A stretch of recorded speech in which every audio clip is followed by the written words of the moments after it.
kesucian dan ketaatan untuk kehidupan kudus. Jemaat yang dikasihi Tuhan,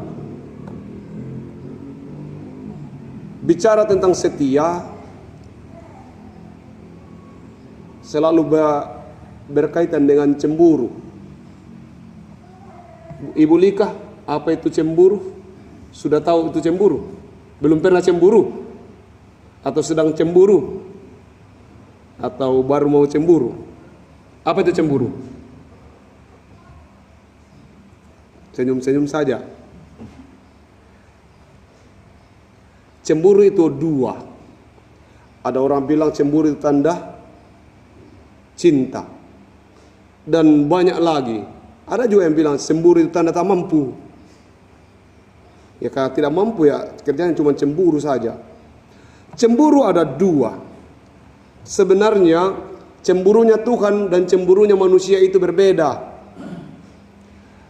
Sehingga bahasa yang digunakan dalam cemburu Tuhan itu bahasa Yunani oina, sedangkan bahasa yang disebutkan Paulus dalam oina itu artinya panas, hangat dan menyala. Itu cemburunya Tuhan. Bukan cemburunya Tuhan itu beda dengan cemburunya Kain. Toh? Cemburunya Tuhan itu beda dengan cemburunya Kain. Kemudian Paulus juga menggambarkan kata cemburu di dalam Korintus itu berbeda dengan cemburunya Tuhan. Cemburu di situ dengki dan lain sebagainya. Itu bahasa cemburu di situ cemburu negatif, namanya katolitas. Negatif itu dengki. Nah, kesetiaan dan kehidupan kudus. Cemburunya Tuhan itu tidak mau kalau miliknya diambil orang. Itu cemburunya Tuhan. Tidak mau kalau miliknya diambil orang. Dia tidak mau kalau umat kesayangannya itu diambil oleh ilah lain atau Allah lain. Jadi pembacaan ini tidak bicara tentang habisi dan seterusnya, bakar dan seterusnya, bukan itu intinya. Itu hanya proses. Orang kemudian menafsir Alkitab berbicara tentang bagaimana Tuhan sangat kejam. Kok dibunuh sampai habis, jangan menikah dengan itu, jangan begini dan seterusnya. Sebenarnya intinya satu, jaga hidup kudus. Tuhan cemburu kalau ada ilah lain yang engkau sembah. Itu gambarannya. Jadi kecemburuan Tuhan itu adalah ekspresi kekudusan, ekspresi cinta, ekspresi kasihnya kepada manusia. Kecemburuan manusia berbeda. Jadi sekatakan, Tuhan juga cemburu Pak Pendeta. Hati-hati, cemburunya Tuhan itu adalah ekspresi cintanya terhadap umatnya. Dia tidak mau kalau umatnya diambil oleh orang lain. Dia mau bahwa umatnya itu setia. Dia mau bahwa umatnya hanya menyembah dia saja. Sehingga dikatakan hancurkan berhala-berhala itu. Dia katakan jangan kawin-mawin dengan orang-orang itu. Kenapa? Karena takut jangan sampai engkau kemudian menjadi hidup tidak kudus. Karena hidup bersama-sama dengan mereka. Intinya di situ. Itu Tuhan sengaja berkata begitu. Menjaga agar umatnya tidak lari pada penyembahan ilah lain. Itu Tuhan. Sekarang manusia, cemburunya manusia itu beda. Kalau Tuhan tadi cemburu tidak mau miliknya diambil oleh ilah lain atau dirampas oleh hal-hal lain. Kalau manusia cemburu karena orang lain punya milik, dia tidak. Kecemburuan manusia itu adalah ingin mengambil milik orang lain. Kenapa dia dapat gantengnya? Tuh gitu. Kenapa dia dapat cantiknya? Kenapa dia punya begitu, saya tidak punya? Dengki, iri hati, itu kecemburuan manusia. Kecemburuan manusia itu negatif. Sedangkan kecemburuan Allah adalah cemburu yang positif. Itu. Lalu, kenapa kita bicara tentang cemburu? Supaya kita mengerti arti kesetiaan. Kecemburuan Tuhan adalah keinginan dan kerinduannya untuk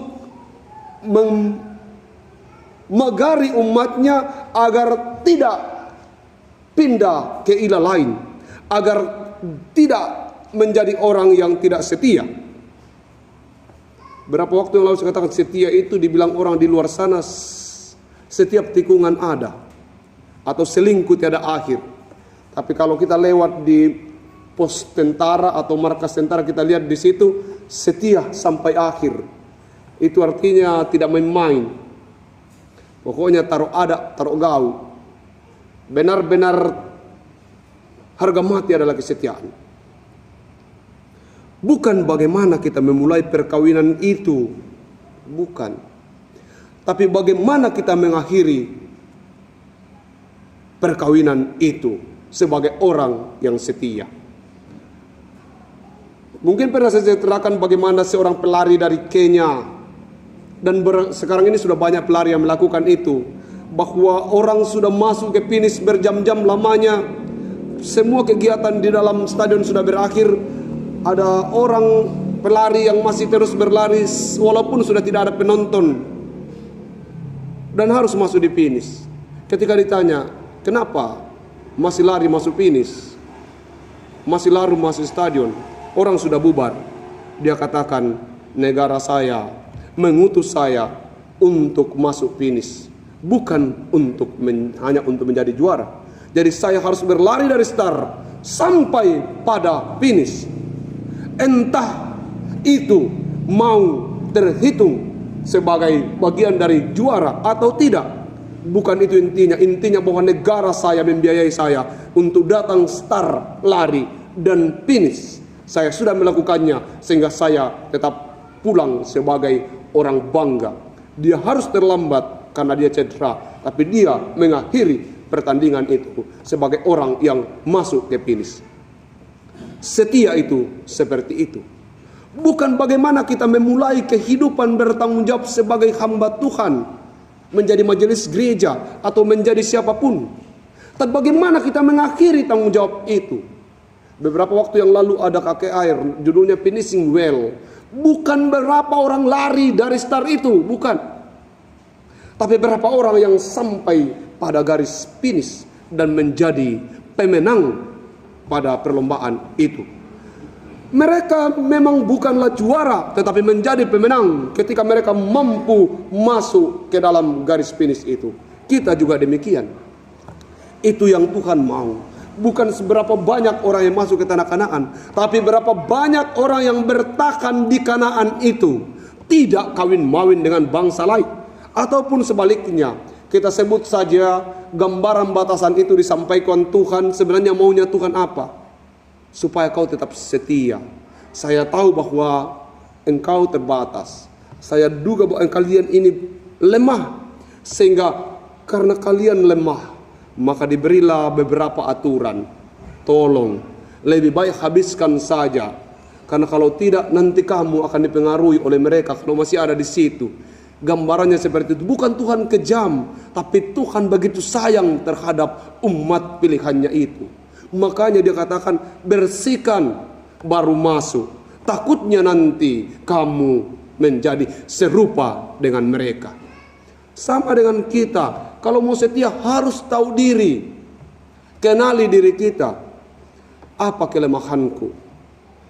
Kalau kelemahanku adalah gampang jatuh cinta, berusahalah untuk menempatkan diri di tempat di mana Anda tidak akan menemukan kesempatan untuk jatuh cinta dan berpindah ke lain hati. Kalau kelemahan kita adalah pemarah, berhati-hatilah. Lihat momen-momen di mana kita marah. Lalu kemudian berusaha menghindari waktu-waktu itu, menghindari tempat-tempat itu agar kita tidak marah. Kalau kita merasa bahwa saya punya kekurangan-kekurangan tertentu, Tuhan katakan, hancurkan mesbahnya mereka. Kalau kau tidak mampu melihat mereka, kemungkinan kau mengikuti mereka, hancurkan mesbahnya mereka. Apa yang dikatakan di situ? Yang dikatakan adalah, jangan dekati mesbah itu.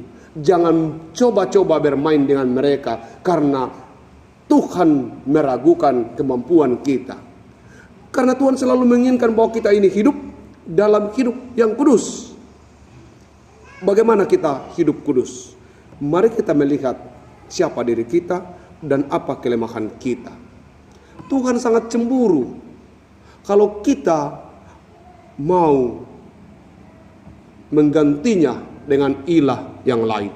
Ilah yang lain bukan karena pindah keyakinan atau menyembah bukan lagi Tuhan, bukan hanya itu. Ilah yang lain adalah adanya begitu banyak hal-hal lain, karena kesibukan bekerja atau karena urusan-urusan lain, sehingga kita menomorduakan Tuhan. Itu yang disebut dengan ilah yang lain. Dia mau menyampaikan, bersihkan dulu Kanaan itu, baru kau masuk, baru kalian masuk, supaya jika bersih maka kemungkinan besar kalian akan hidup sebagai orang-orang kudus. Cemburunya Tuhan itu adalah cemburu yang positif. Cemburunya manusia itu adalah cemburu negatif. Saya ulangi lagi, bagaimana Tuhan tidak mau kalau umatnya diambil oleh ilah lain. Tuhan tidak mau kalau umatnya menyembah yang lain.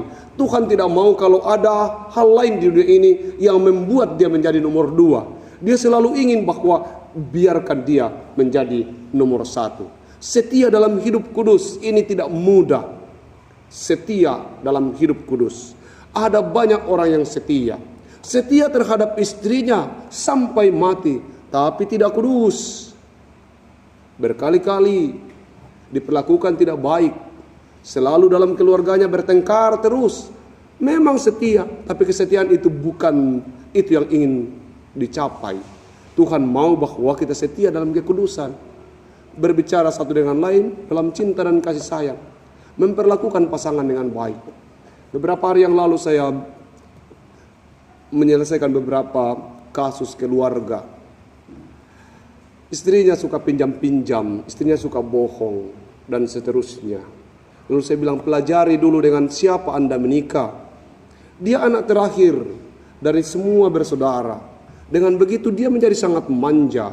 Lalu kemudian tentu karena kakak-kakaknya semua adalah laki-laki yang sangat kasar, maka orang tuanya, bapak mamanya mengajari, makan kik telur tapi jangan ku bilang sama kakakmu nah. Jangan ku bilang sama kakakmu. Apa pasti nama mereka itu, sehingga pelan-pelan dia menjadi anak perempuan yang pembohong. Dia selalu melakukan sesuatu agar tidak ditahu orang lain. Dianggapnya itu baik karena begitulah jalan hidupnya. Begitulah dia dididik dalam keluarga. Hal-hal kecil seperti ini, kemudian dia tumbuh menjadi perempuan, gadis yang sehari-harinya berusaha untuk tidak menceritakan apa-apa ke orang karena takut dia dimarahi. Hilanglah kejujuran dalam dirinya. Pekerjaannya cuma bisa melakukan sesuatu yang dianggapnya baik, tapi tidak mau menceritakannya kepada orang.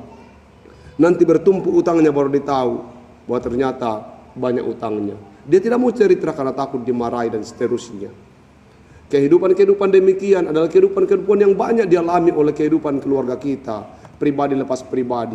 Anak-anak kita menjadi tidak jujur karena orang tuanya arogan. Ayah menjadi sangat pemarah. Tidak demokratis. Tidak mengizinkan istrinya untuk berbicara, diam.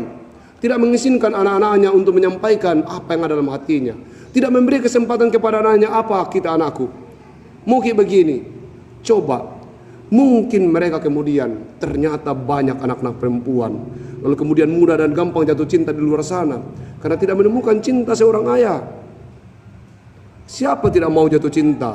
Kalau tiba-tiba kita keluar, pergi di tempat lain. Lalu ada laki-laki yang, Kak, mau Kak pergi? Oh siap, saya antar.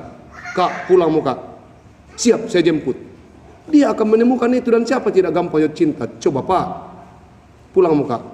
Tanya temamu, jemput ke temamu, nantar kau siapa? Itu. Kita merasa bahwa kita baik, kita merasa bahwa kita sangat care terhadap kehidupan keluarga kita, tetapi sistem dan pola hidup kita menggiring anak-anak kita untuk merasa tidak dicintai dan disayang. Kehidupan kudus adalah kehidupan yang harus dipertanyakan dalam keluarga kita masing-masing. Mungkin saja dan ternyata benar, banyak keluarga menjadi hancur dan tidak hidup sebagai keluarga Kristen yang kudus dan bahkan menjadi tidak setia. Kenapa? Karena mereka tidak hidup kudus. Supaya hidup kita ini setia, maka hidup kuduslah yang harus menjadi ukuran pertama. Ukuran pertama dalam keluarga adalah hidup kudus. Itu yang digambarkan dalam Ulangan ini. Supaya kalian setia. Maka kesetiaan hanya mungkin dicapai kalau kita, kalau kamu tetap memelihara kehidupan sebagai bangsa yang kudus.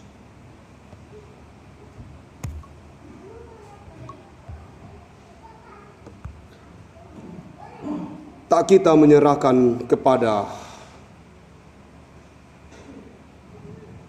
musuhnya. Nyanyian rohani nomor 484. Kita nyanyikan ayat yang pertama dulu. Next.